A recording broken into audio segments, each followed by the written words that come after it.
Language section. अगर हम generally CUET की बात करते हैं तो उसमें अलग अलग आपके पास सेक्शन होते हैं, डोमेन, लैंग्वेज और जनरल टेस्ट। तो आज हम बात करेंगे लैंग्वेज सेक्शन की।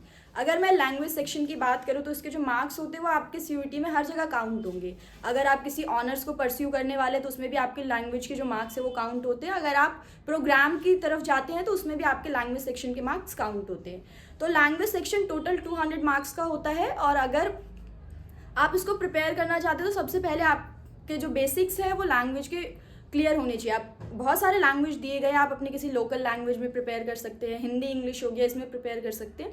तो लैंग्वेज सेक्शन में आपको करना क्या है, जो भी उसमें ग्रामर है वो आप प्रिपेयर कीजिए। ग्रामर में आपका बहुत सारे अलग अलग चीज़ें आती हैं, आपने 12th तक जो ग्रामर पढ़ी है वो पढ़िए। इसके अलावा अनसीन पैसेज वगैरह हो गए, इनको बहुत अच्छे से प्रैक्टिस कीजिए। क्योंकि जब सीयूईटी का आप एग्जाम देंगे तो उस वक्त होता क्या है कि आपके पास एक कंप्यूटर में क्वेश्चन आएगा, आपको उसको रीड करना है और देन उसके थ्रू आपको आंसर देना है। लेकिन अगर आप पहले से बहुत सारे मॉक टेस्ट नहीं लगा रहे हैं, बहुत सारे अनसीन पैसेज आपने प्रिपेयर नहीं किए हैं, तो उस समय आप ढंग से नहीं पढ़ पाएंगे और क्वेश्चंस के आंसर्स नहीं दे पाएंगे। तो इसलिए आपको करना क्या है, बहुत सारे अनसीन पैसेज हो गए, पैसेजेस हो गए, अलग अलग उनको रीड करना है। और इसके बाद इसके अलावा बाकी जो भी आपके टॉपिक्स है सब्जेक्ट में वो सारे पढ़ के और उसके लिए मॉक टेस्ट देना है। तो इस तरीके से आप अपने लैंग्वेज सेक्शन को तैयार कर सकते हैं।